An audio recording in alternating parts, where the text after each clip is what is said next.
तो करौली में श्री मदन मोहन जी का मंदिर, बहुत ध्यान से सुनना, और उनका परम भक्त काले खां कैसे बना।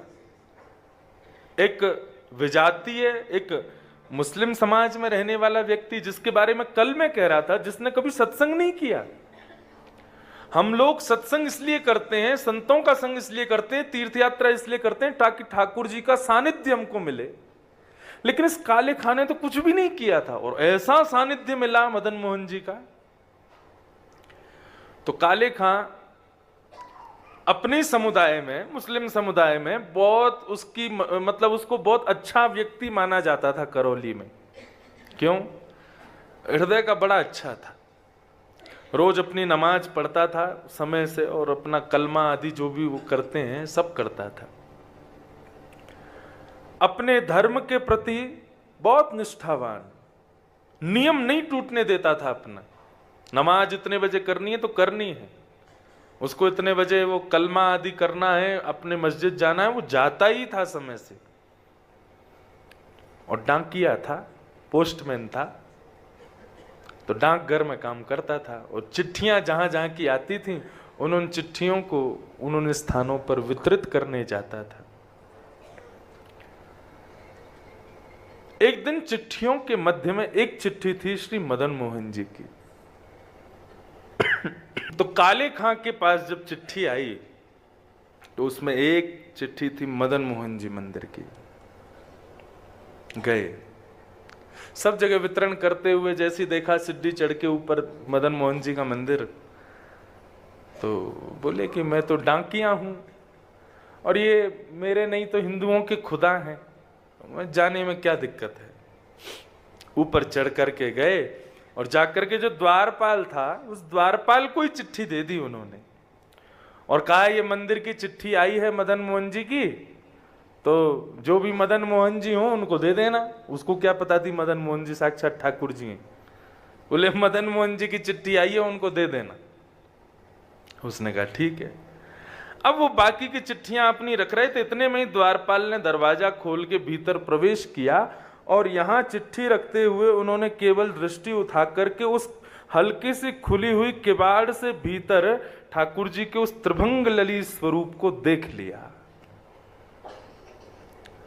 और जैसे ही वो स्वरूप देखा, एक क्षण के लिए वो स्वरूप दिखा, और इतने में ही दरवाजा बंद कर दिया अंदर से द्वारपाल ने।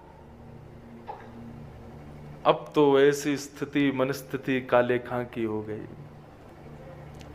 वो सीढ़ियों से ऊपर से नीचे उतरने में 5 बार लड़खड़ा गए, और बार बार पीछे मुड़कर के देखें ये कौन था भीतर। ये ऐसे वंशी हाथ में लिए, त्रिभंग अपने दोनों पैरों को मोड़े हुए, मुकुट टेढ़ा सा धरे हुए, ये स्वरूप किसका है, ये कौन है। अब तो काले खां की ऐसी स्थिति हो गई कि वो नमाज पढ़ने जावे तो उसको ठाकुर जी दिखे, वो मस्जिद में अपने खुदा को वंदन करने जावे तो वहां उसको ठाकुर जी दिखाई दे, अपने घर लौट करके आवे और खिड़की पर बैठे बैठे मदन मोहन जी के मंदिर को ही देखते रहते हैं। वो बोले वो कौन है जो भीतर बैठा है। अब तो ऐसी स्थिति हो गई काले खां की कि अब रहा नहीं जा रहा बिना देखे। 1 दिन, 2 दिन, 3 दिन निकल गए, लेकिन 3 दिन में जब ऐसी स्थिति हो गई कि जैसे बिना श्वास के मानव हो जाता है, बिना जल के हमारा गला हो जाता है, ऐसी उनकी स्थिति हो गई काले खां की।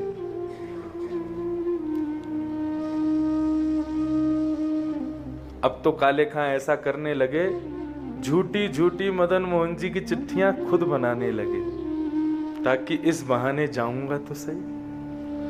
और लेकर के जाते और कपते हुए हाथों से उस द्वारपाल को देते, बोले ये मदन मोहन जी की चिट्ठी आई है, उनको दे देना। अच्छा सुनो, वो उस दिन जब तुम भीतर जा रहे थे, तुमने थोड़ी सी किवाड़ खोली थी, तो भीतर एक वो टेढ़ी सी टांग करके और ऐसे बंशी हाथ में लिए, वो टेढ़ा सा सिर करके एक मुझे कुछ दिखा था, वो कौन है।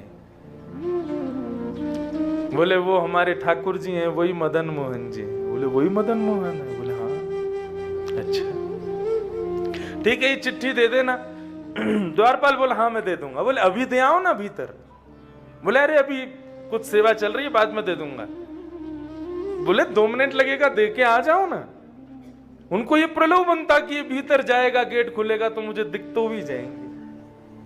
लेकिन द्वारपाल नहीं गया। ऐसा विरह प्रदान किया काले खां को ठाकुर जी ने। अब तो वो ना तो नमाज पढ़ पाते हैं, ना अपना कलमा कर पाते हैं, ना मस्जिद में जाकर के अपने खुदा का वंदन कर पाते हैं, कुछ नहीं कर पाते। अब तो बस दिन रात वही स्वरूप, वही झांकी उनके मन में चलती है। काले खां कहते हैं, क्या कहते हैं?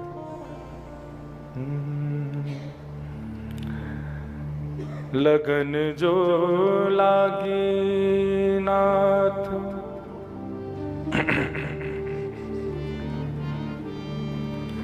लगन जो लागी नाथ, ताको विस्तार कहाँ, भूख प्यास नेत्रा कछु, बादत नहीं सांवरे। लगन जो लागी नाथ, ताको विस्तार कहाँ, भूख प्यास नेत्रा कछु, बादत नहीं सांवरे। भोजन छोड़ दिया ठाकुर जी की स्मृति में। 1 दिन हो गया भोजन नहीं किया, 2 दिन हो गए भोजन नहीं किया, 3 दिन हो गए। अब तो ना अपने दफ्तर जाते हैं, ना कलमा कुरान करने जाते हैं, केवल अपने घर की खिड़की पर बैठे बैठे श्री मदन मोहन जी के जो सुंदर मंदिर का ऊपर बुर्ज है, केवल उसी का दर्शन करते रहते हैं।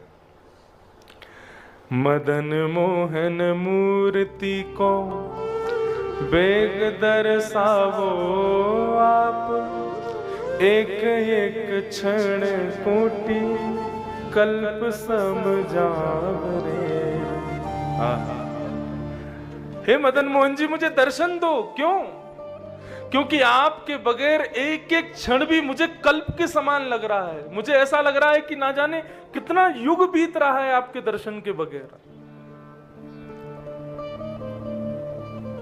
ऐसी स्थिति। सुंदर कटाक्ष तेरे निरखत आनंद होता, मेरी कही मान नैन नैनन ते मिलावरे।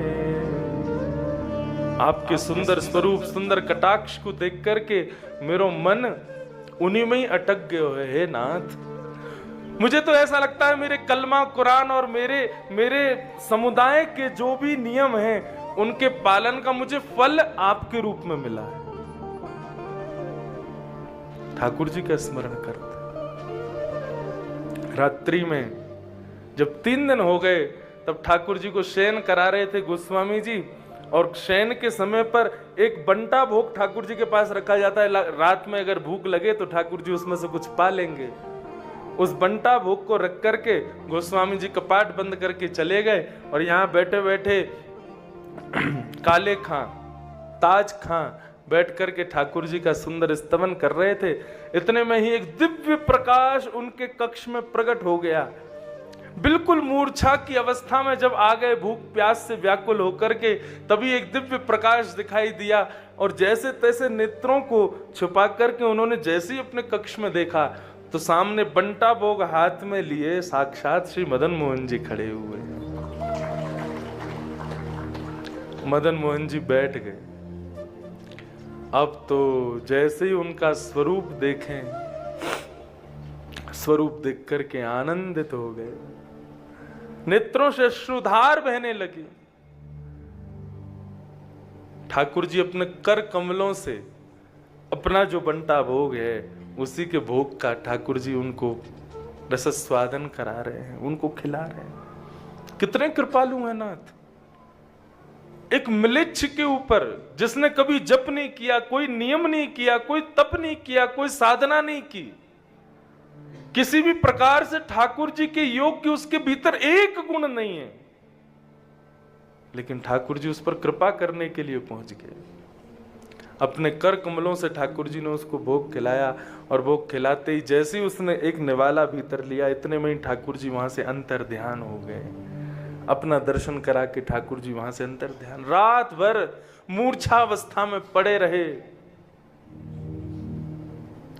प्रातः काल का जब समय हुआ,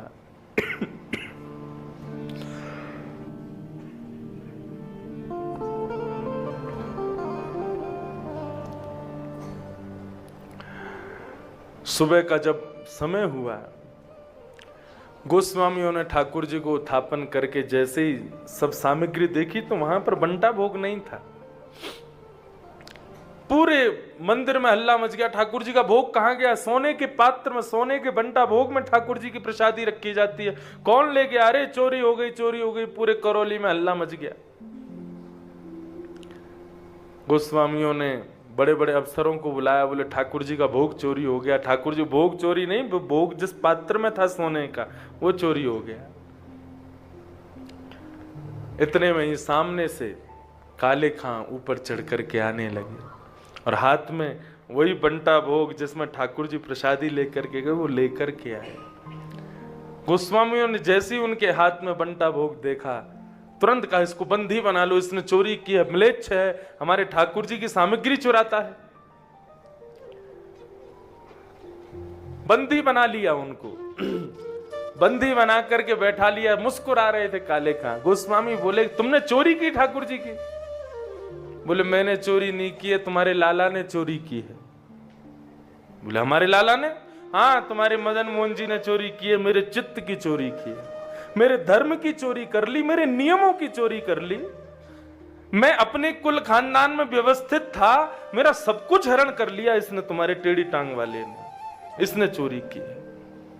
और ये रही बात बंटा भोग, 3 दिन से भोजन नहीं कर रहा था क्योंकि इनका दर्शन नहीं हुआ था मुझे, तो रात्रि में अपना बंटा भोग लेकर के आए मुझे पवाने के लिए।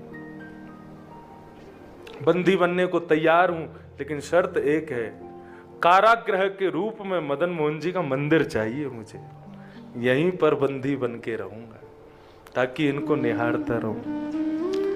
दरस को भिखारी काले ताकि प्रभु अर्ज सुनो, नंद के दुलारे यार चाकर हम राखिए।